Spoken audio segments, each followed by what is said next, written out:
Marketing in the video game industry has had a very interesting history, particularly in terms of its relationship with the internet.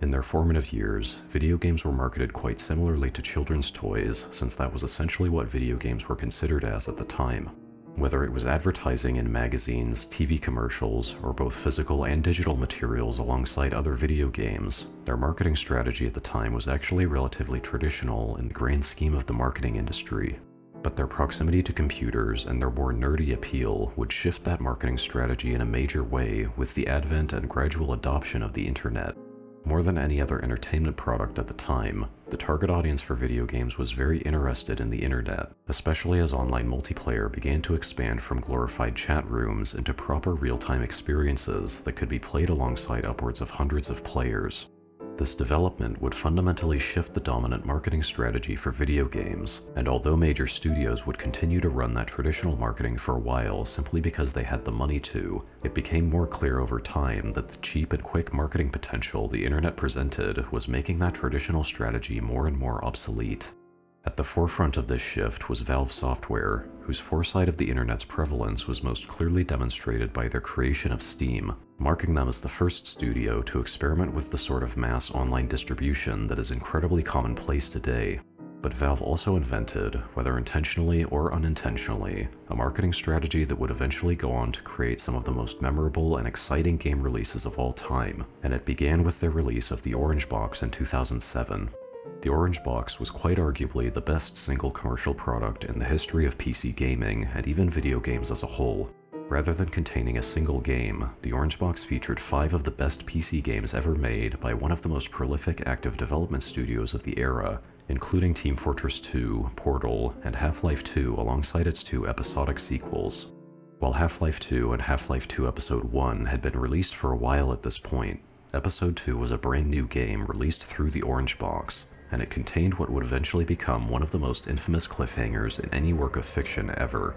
At the end of Half-Life 2 Episode 2, just before Eli Vance sees Gordon and his daughter Alex leave to find the Borealis and Dr. Mossman, the group is attacked by a Combine advisor that kills Eli in an incredibly brutal fashion, and the screen fades to black as Alex weeps over her father's corpse before the credits roll. It's an incredibly shocking and powerful scene that's elevated by excellent voice acting and animation work, and it perfectly set up what was planned to be the final episodic Half-Life game, Half-Life 2 Episode 3.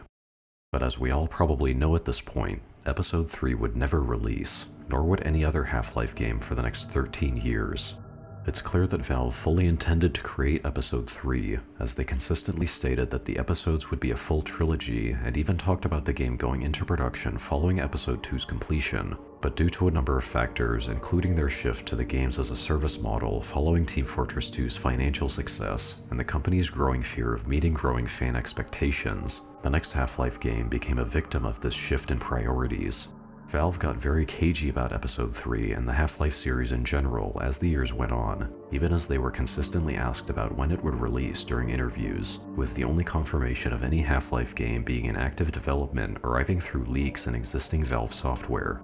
It's not unheard of for games to have troubled development cycles like this. Duke Nukem Forever is a classic example, having undergone a brutal 14-year-long development cycle and many total development resets and engine changes, only to arrive at a game that received a very mixed reception. Cyberpunk 2077 took 8 years to develop, and even more if you consider how many serious issues the game had at its release and how long it took for those issues to be rectified. Even Half-Life 2 itself went through a strenuous 6 years of development, wherein Valve had to create a new engine and groundbreaking physics system to ship along with the game, and even that came along with several development resets in terms of story structure and level progression.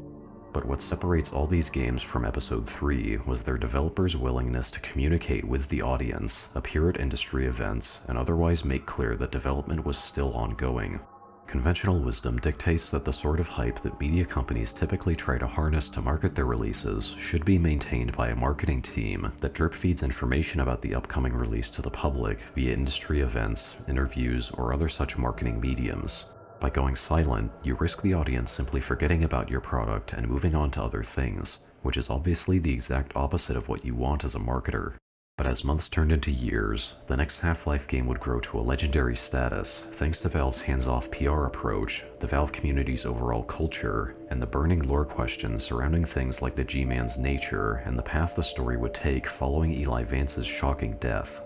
To put it simply, the hype was self-sustaining. While the internet opened up the possibility for cheap guerrilla marketing, it also opened up communication in a way that allowed communities of people to form around their shared interests much more easily. Since Valve was making some of the most popular PC games in the late 90s and early to mid 2000s, forums for the community surrounding their games popped up around the internet quickly, and this community would single-handedly drive the hype for the next Half-Life game for over a decade. Speculation, rumors, and leaks from data mines within these forums would keep the concept of a Half-Life 3 in the public consciousness with minimal input from Valve, like a train abandoned by its staff that's full of passengers so excited about their destination that they're happy to shovel coal themselves to reach it. Valve had discovered something through these years of silence, a marketing strategy so powerful that they didn't even need to devote a single moment of employee time to execute on it. Of course, Valve would eventually break their silence by announcing Half-Life Alyx in late 2019, but that announcement came with several big caveats. It was a VR-exclusive game built to be played on enthusiast-level hardware, and it wasn't a direct continuation of the story following Episode 2, instead being a story about Alyx set prior to Gordon's arrival in City 17, but to some degree this didn't really matter. The incredible surprise of a new Half-Life game releasing after those 13 years of silence was enough to sell the game and Valve's own VR headset hand over fist. However, the wait for the true continuation of Episode 2 is still ongoing, fueled by the interviews following Alyx's release, and especially the ongoing leaks from data miners, which both purport that the next Half-Life game is much closer than you might expect. When that day comes, and the now nearly 2-decade-long wait comes to an end, Half-Life 3's success will be aided by its legendary development story, rather than being intuitively hindered by the decades of silence from Valve. This is the power of radio silence marketing. Although Valve and the next Half-Life game is perhaps the most clear example of this marketing phenomenon, Valve is certainly not the only developer who has found success with it.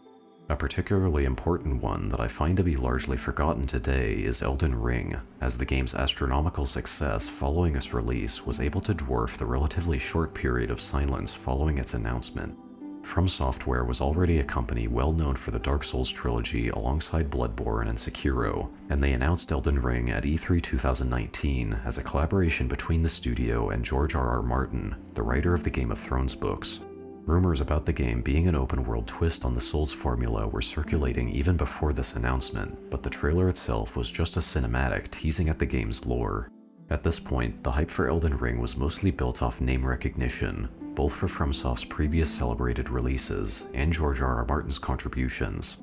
And then, nothing happened for the next 2 years. There were leaks, some concept art here, and a private shareholder trailer there to make clear that the game was still being developed, but FromSoft themselves were uncharacteristically tight-lipped about the game. Even though this period of silence would only last a mere 2 years, the internet was a very different place when compared to the years following the Orange Box's release. The fandom culture that kept the dream of Half-Life 3 alive had grown in scope since the late 2000s and early 2010s, and that fervent following now even extended to products that didn't publicly exist, which was proven by the Valve community and others like the community following the leaks surrounding the Nintendo Switch. FromSoft became a major benefactor of the wider community they had built up over the past decade, as that community was able to single-handedly sustain Elden Ring's hype for those 2 years. Although Elden Ring didn't spend too much time in this limbo, the FromSoft community did set the standard for engagement with that limbo for other communities going forward. Through forums like the Elden Ring subreddit, the simple act of waiting for more news about the game became a unifying force that brought the community together. Speculation about when the game would be shown based on the word of industry insiders ran wild. Every single possible event where the game might be shown was hyped up, and an entire self-contained meme culture was spawned by this community when given just 2 years of silence. Reddit posts like this list of fake bosses, posted just a few months after the E3 reveal, led to fan art and further discussion of the infamous Glaive Master Hodir, alongside real people in the games industry like Jeff Keighley and Jeff Grubb, practically becoming mythical characters with superhuman knowledge in an unraveling story constructed by this group of dedicated fans. The whole event was even granted its own name, The Hollowing, a term that stems from the curse of undying in the Dark Souls games, which causes humans to wander endlessly in a doomed world, unsure of when the release of death may come, if it ever even does. But most importantly, about a year after the E3 trailer, the Elden Ring News YouTube channel was created, an event which spilled knowledge of this relatively niche subject out into the wider internet landscape. Nearly every day, this channel would post 20-second long videos which would simply contain the date and the simple fact that there has been no news about Elden Ring today. The only exception to this was when there was actual news to report, and the FromSoft community would rally around to share that fact through this channel, making it a fairly successful YouTube channel in its own right. In a way, these samey daily uploads played into the same sort of psychological trick that live service games utilize through daily challenges and login rewards, as watching these uploads each day undoubtedly became a sort of daily ritual for some who followed the community closely. It was a brilliant concept that brought Mordecai, the channel's creator, fame within the FromSoft community and a lot of advertising to Elden Ring that FromSoft didn't have to pay a cent for. This is the benefit of consistently creating quality experiences as a game developer, as even if you don't bother with any marketing yourself, the goodwill you build up with your fan base will pay back immensely through how much free advertising they'll do for you. They'll keep the hype for your projects alive no matter how long you go silent for, and in a way, going silent becomes a noteworthy historical event. It becomes a testament to the dedication of a community that is rallying around something that hasn't even been released yet, and a show of their trust in the developers to deliver on their track record, which will inevitably draw attention for a development studio this popular. It's unclear how much the hollowing contributed to Elden Ring's astronomical success, especially since that success has brought the game to so many more people than a relatively niche fandom-driven event like the hollowing could possibly attract. But it's clear that FromSoft's radio silence was a winning marketing strategy in terms of both the resulting sales and what little input in terms of money was necessary to sustain that hype.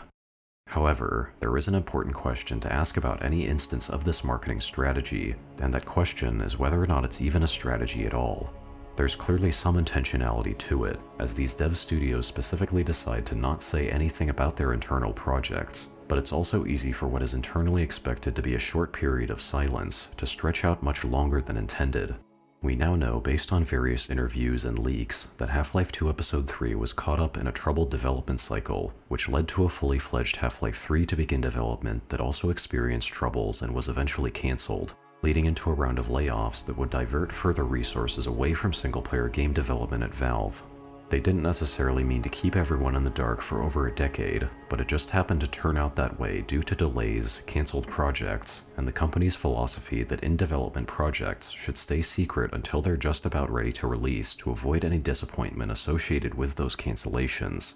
Elden Ring was a stranger case given FromSoft's track record of how they announced their new games, but the premature reveal and the unfortunate timing of the COVID-19 pandemic caused some relatively minor unforeseen troubles with the game's development.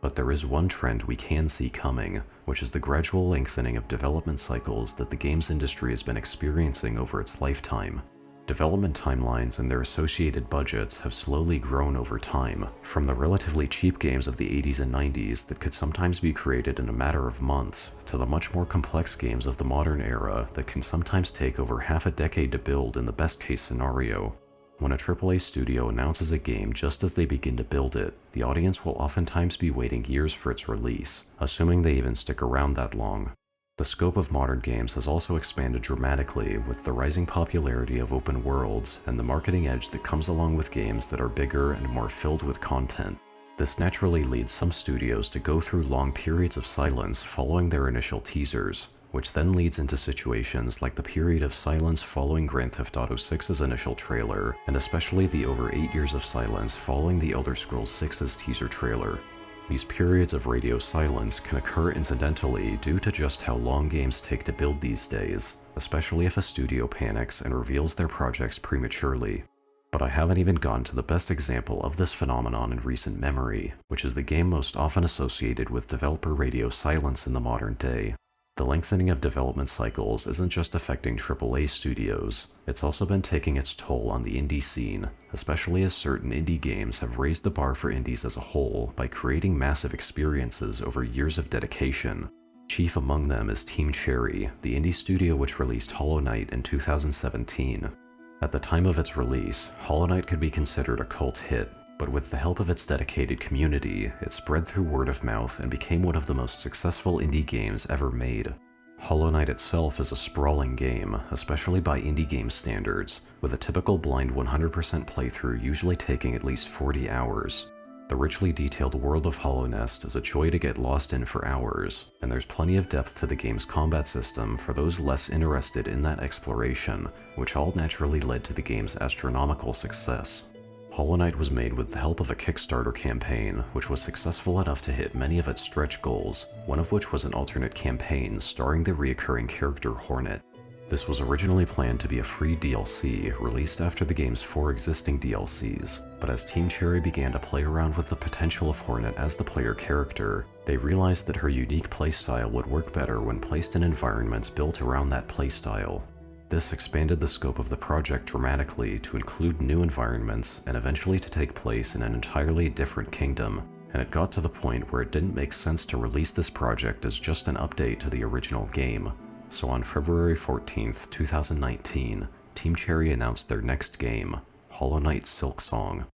Silksong would later become a name that lived in infamy across the games industry, as the game would not release for over 6 years following its announcement. It is easily the most infamous example of developer radio silence in recent memory because, thanks to the quality experience that Hollow Knight provided and the huge diehard following it cultivated despite being an independent production, the hype for Silksong was kept alive throughout Team Cherry's years of silence and their several missed public deadlines. The wait for Silksong gives us a glimpse into what might have happened if Elden Ring had remained in this limbo longer, as the Hollow Knight community followed a similar path to the FromSoft community when it came to coping with that wait. The key difference was that the wait for Silksong was over 3 times the length of Elden Ring's, and although that led to similar behaviors and tensions in the community, that extra time allowed those tensions to boil over much more explicitly. For instance, the Hollow Knight community would develop a specific meme culture around the various missed industry events and tiny bits of info they would receive. Members of this community were consistently seen in the live chats of Nintendo Directs, spamming their wishes for Silksong's release alongside clown emojis, a symbol of the community's collective delusion that every random event would finally be the end of the wait. Terms like Silk Sanity and Silk Posting were coined to describe this community's feverish anticipation of Silksong's release and the dedication they had towards an unreleased game, and that anticipation was heightened by various legitimate and illegitimate leaks that would arise over the years. Also, just like Elden Ring, Silksong received its own daily news YouTube channel that created a similar sort of daily ritual within the Hollow Knight community, amplifying the hype of announcements and credible leaks through the YouTube algorithm even to those who only had a passing interest in Hollow Knight. But Silksong is a very interesting case because it was an independent production, which is what made its widespread infamy so interesting and unprecedented. There are 2 particular events that best illustrate how massive the anticipation for Silksong became. The first of which is obviously that the Steam servers were overwhelmed on the day of its release, likely because Valve didn't anticipate this kind of traffic being driven by an indie game like this. But in terms of events prior to the final release date announcement, the clearest example of Silksong's staying power was this joke delivered by Jeff Keighley at Summer Game Fest 2025. You're gonna do me a solid and skip that Silksong trailer so you can pimp my revolutionary VR gaming venture that will shock the industry probably. Silksong was mentioned at one of the largest industry events, in the same breath as a game made for one of the most popular Marvel superheroes. It broke containment in a way that indie games rarely managed to before it had even been released, and I don't think it's controversial to attribute this to Team Cherry's silence. The length of that silence allowed the culture of the Hollow Knight community to develop beyond what was seen in the Hollowing, and bits of that culture were able to leak into broader internet culture. Symbols of the Silksong hype, like the clown iconography and individual memes like the "bait used to be believable" image featuring Hornet, pushed the game into more general discussion beyond the relatively niche group that actively kept up with its development. Even for those who had never played the original Hollow Knight, Silksong was something that many more people were aware of, at least in passing, and that's exactly what you want in terms of marketing. That's not to say that this silence was entirely intentional on Team Cherry's part. Since Silksong was technically part of Hollow Knight's Kickstarter stretch goals, their hand was forced to some extent, as they had to make clear to their backers that progress towards that goal was being made. Indie developers, especially those who have an established track record like Team Cherry, are also much more reluctant to reveal significant spoilers than AAA studios, making the prospect of going silent to maintain a spoiler-free marketing presence seem much more reasonable. Team Cherry did try some bits of communication early on, such as a post revealing some character designs, but the real traction that Silksong received outside of its die-hard community would come as a result of their silence, and so would the game's impressive but not so surprising success. Silksong, more than any other single independent production, has proven the power of this marketing strategy even for indie games, and we've already seen several indie developers benefit from it to some degree.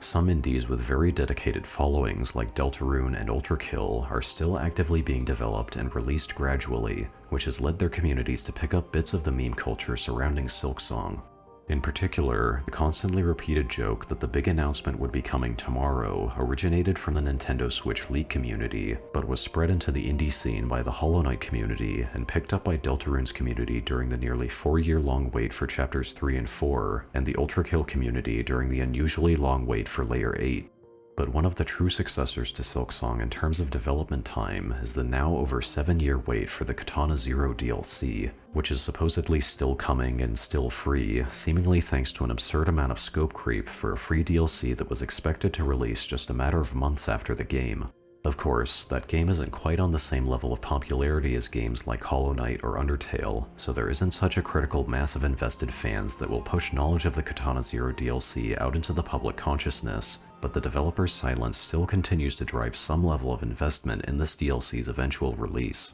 This is one of the reasons that radio silence marketing works. The silence lends an air of mystery to a game's development that is lost when you're constantly updating your audience on where you've been and what you've been up to. To take so long to release something without taking the time to bother communicating with your audience will give die-hard fans the impression that you're hard at work on something huge, and each month that goes by similarly gives the impression that this project is becoming bigger and better. The lack of information given by the developer's silence also gives the audience time to imagine what the game could possibly end up being, which is what leads to aspects of these communities like the imagined bosses of the Elden Ring community and the theory crafting culture of Deltarune's community.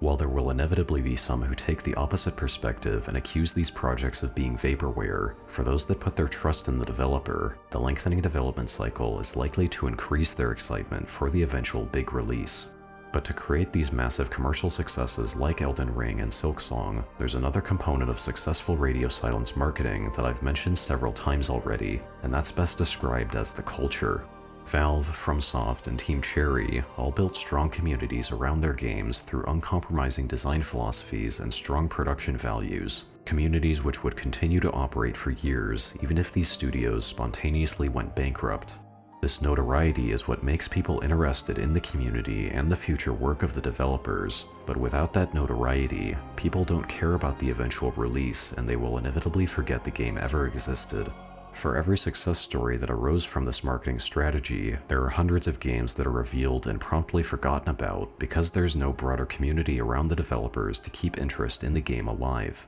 It's because of this fact that radio silence marketing isn't something that any random game developer can utilize properly. In a way, it's less of a marketing strategy and more of a privilege that the most successful studios earn, the privilege to ignore marketing altogether and allow the community following their work to do that marketing for them. All fandoms will do this work to some extent, but going fully radio silent for years has proven to be an excellent way to provoke more of that discussion within the fandom that could potentially leak into broader discourse, doing all the marketing you need for free and in a very non-manufactured manner since it isn't primarily coming from those with a vested interest in the game's financial success. Unfortunately, it is an option that is only truly viable for a handful of the most prolific developers in the industry, but now that Silksong in particular has shown how powerful this strategy is even for indie games, it's likely that other established indie developers are taking notice of the success it may bring them.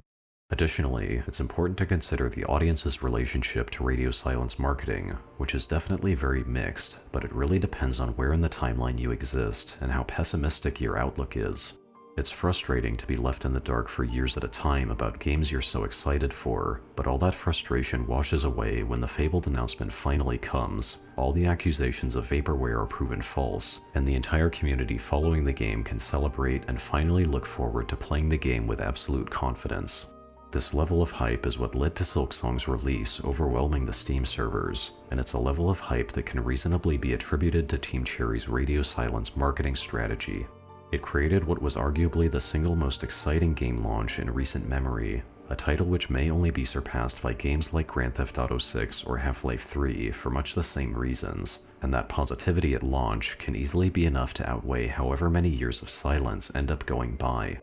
Radio silence marketing has the power behind these incredibly memorable announcements and launches, so I would definitely expect to see more of it in the future, and I'll be very interested to see if it continues to create such incredible success stories in the future as well.